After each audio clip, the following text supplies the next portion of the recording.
Hi friends, welcome back to our channel. और आज हम करने वाले हैं दी ब्लैक एरोप्लेन। और ये चैप्टर ना मेरा फेवरेट चैप्टर है, इसलिए क्योंकि ये बड़ा मिस्टीरियस चैप्टर है। एकदम आखिर तक जो मिस्ट्री है वो रिजॉल्व नहीं होती है। तो लेट्स सी क्या होता है दी ब्लैक एरोप्लेन में। और यह आपकी दी फर्स्ट फ्लाइट जो चैप्टर नंबर है। तो ये आपका चैप्टर है the first flight. Chapter number 3, इसकी दो स्टोरीज हैं। जो फर्स्ट स्टोरी है वो तो है ही द फर्स्ट फ्लाइट के नाम से। और दूसरी जो अब हम पढ़ने वाले हैं फ्रेडरिक फॉरेस्ट के थ्रू, वो है ब्लैक एरोप्लेन। राइटर का नाम ध्यान रखें, फ्रेडरिक फॉरेस्ट। तो जो फ्रेडरिक फॉरेस्ट की स्टोरी है ब्लैक एरोप्लेन, ये एक मिस्टीरियस स्टोरी है। एंड मिस्ट्री का रिजोल्यूशन, जो मिस्ट्री है वो आखिर तक रिजॉल्व नहीं होती है। मिस्ट्री आखिर तक सॉल्व नहीं होती है। तो लेट्स सी क्या होता है हमारी दी ब्लैक एरोप्लेन में। The moon was coming up in the east behind me and stars were shining in the clear sky above me. तो अब जो मून है वो ईस्ट में है और बिहाइंड मी यानी मेरे पीछे, तो ईस्ट में है मेरे पीछे।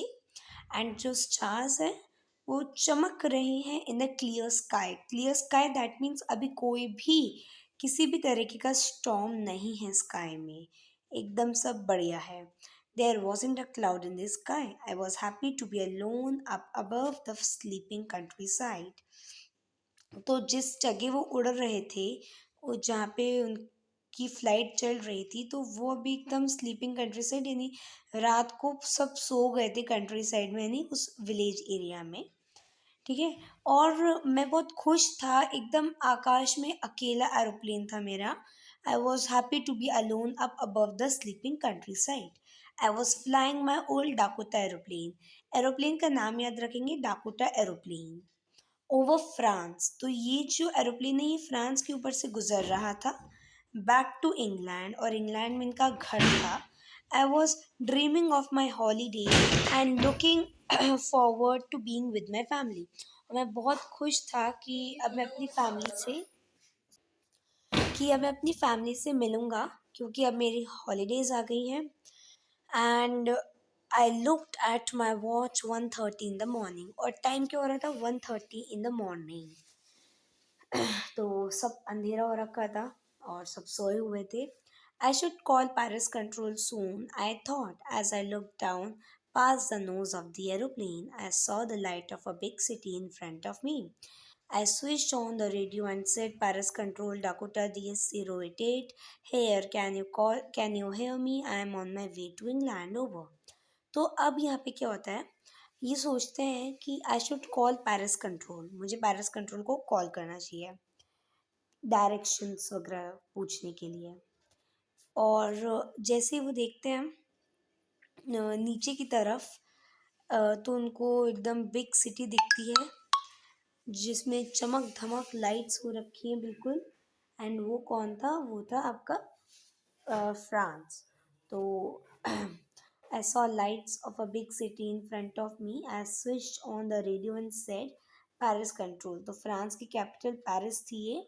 Paris control, Dakota DS088 here. तो वो कहते हैं कि यहाँ पे डाकोटा DS088 है, ये आपका एरोप्लेन का नंबर है, नेम है। कैन यू हेयर मी, तो वो कहते हैं पायलट क्या तुम मुझे सुन सकते हो।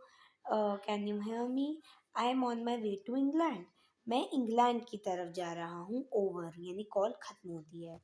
और फिर रिप्लाई आता है, the voice from the radio answered immediately. जैसे वो ओवर करते हैं तो इमीजिएटली आता है reply, DS088, I can hear you, you ought to turn, यानी कि तुम्हें किस तरफ मुड़ना चाहिए, 12 degrees west now, DS088 over.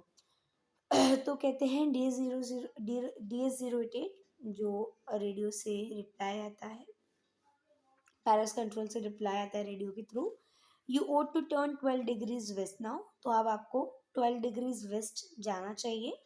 And उसके बाद कॉल ओवर हो जाती है, खत्म हो जाती है। I check the map and the compass, switch over my second and last fuel tank and turn the Dakota 12 degrees west towards England. तो अब जो पायलट हैं वो मैप को देखते हैं और कंपास भी देखते हैं। तो अब वो अपने सेकंड और लास्ट फ्यूल पर आ चुके थे, यानी कि अब उनका जो पहला फ्यूल था वो ख़त्म हो चुका था। अब इनका सेकंड फ्यूल था जो कि इनका आखिरी फ्यूल था। एंड उसको वो देखते हैं कि अब जो फर्स्ट वाला है उसमें पेट्रोल ख़त्म हो गया है, अब केवल सेकंड वाले में ही बचा है। And turn the Dakota 12 degrees west towards England. और जैसे ही वो देखते हैं मैप, क्या कहते हैं अपने मैप वगैरह को, तो वो क्या करते हैं, वो टर्न करते हैं डाकोटा को 12 degrees west towards England. I will be in time for breakfast, I thought. A good big English breakfast. Everything was going well. It was an easy flight. So I will be in time for breakfast. जी वो कहते हैं कि अब मैं अपने breakfast के लिए समय पर आ जाऊंगा।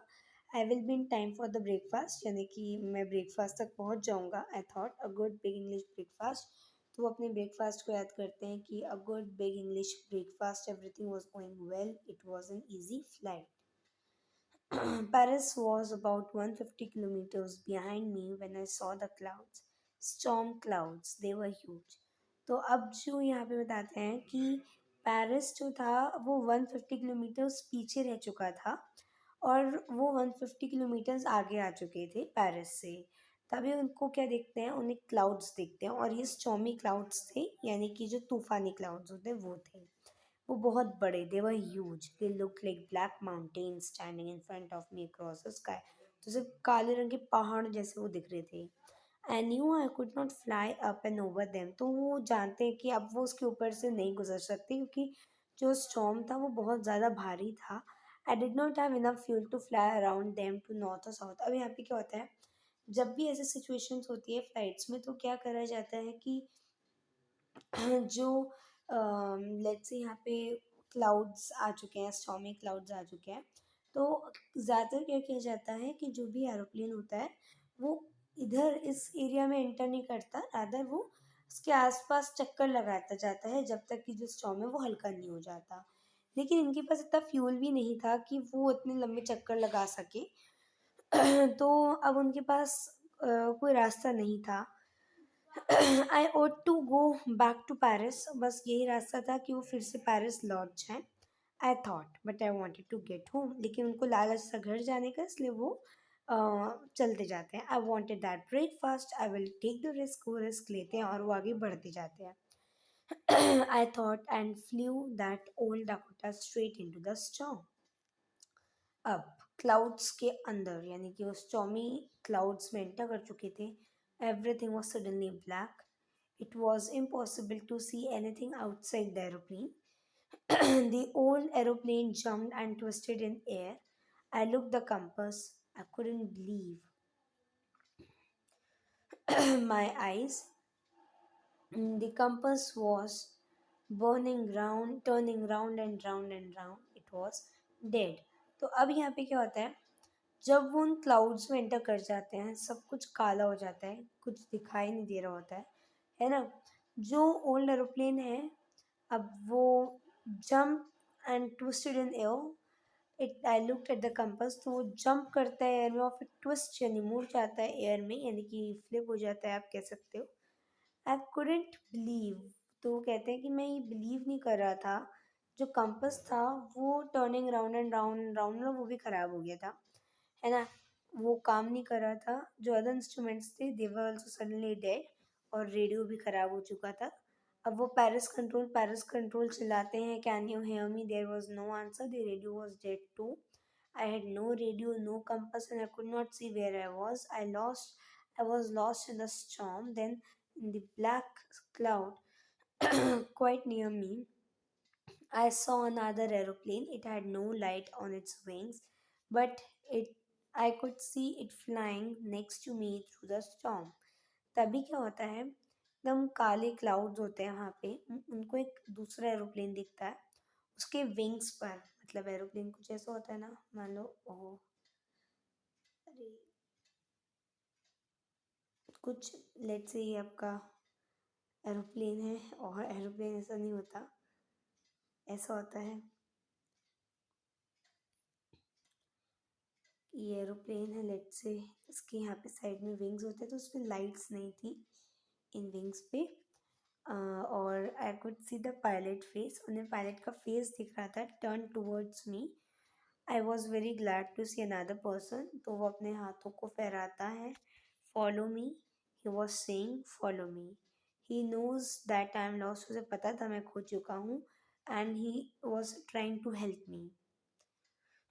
Now he turned his aeroplane slowly to north in front of my Dakota so that it would be easier for me to follow him. I was very happy to go behind the strange aeroplane like an obedient child.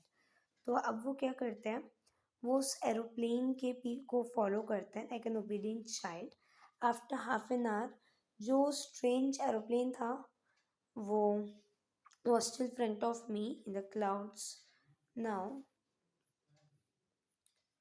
there was only enough fuel in the old Dakota last tank to fly for 5 or 10 minutes. सब उनके जो Dakota aeroplane था उसका जो last tank था उसमें केवल इतना ही पेट्रोल था कि वो 5 to 10 मिनट्स तक और चल सकता था।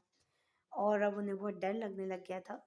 But then he start to go down and I followed the through the storm. तो अब क्या होता है, जो एरोप्लेन होता है ब्लैक कलर का जिसकी विंग्स लाइट नहीं होती है, तो वो नीचे जाने लगता है और उसके साथ साथ इनका एरोप्लेन भी नीचे जाता है, उनको फॉलो करता है।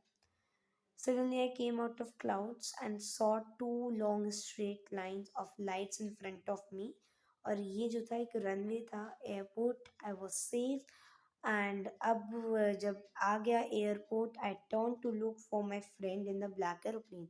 और जब जो पायलट हैं वो उस ब्लैक एरोप्लेन को देखते हैं कि वो कहाँ गया जिसने उनकी हेल्प की थी, लेकिन वो उनको कहीं दिखाई नहीं देता। जो स्काई था वो एकदम खाली था। जो ब्लैक एरोप्लेन था उन्हें लगता है कि वो चला गया। I could not see it anywhere. जैसे ही वो लैंड करते हैं पायलट अपने डाकोटा के साथ, I was not sorry to walk away from old Dakota near the control tower. I went and asked a woman in the control centre where I was and who the other pilot was. तो वो वहाँ पे land करते और उन्हें कोई दुख नहीं हो रहा था कि मैं जगह अपने जहाँ पहुँचना चाहता था वहीं नहीं पहुँच पाया। उन्हें बस ये था कि मैं बच गया। और अब वो उस ब्लैक एरोप्लेन को थैंक यू करना चाहते थे जिसने उनकी हेल्प की थी, बट वो उनको नहीं मिलता aeroplane. She looked at me very strangely and then laughed. Another aeroplane. Up there in the storm, no other aeroplane were flying tonight. तो वो रिसेप्शनिस्ट में पूछते हैं कि दूसरा एरोप्लेन था वो कहाँ गया, मुझे उसे थैंक यू करना था। तो जो रिसेप्शनिस्ट थी वो कहती है she looked at me very strangely and then laughed. Another aeroplane up there in this storm no other aeroplane were flying tonight. कोई दूसरा एरोप्लेन नहीं था जो आकाश में हो, तुम्हारा ही ये था जो कि मैं रडार पे देख सकती थी। So who help me arrive there safely without a compass और रेडियो। किसने मेरी मदद की, मेरे को बचाया, and without any more fuel in my tank, how that person help me. Who was the pilot on the strange black aeroplane flying in the storm without lights?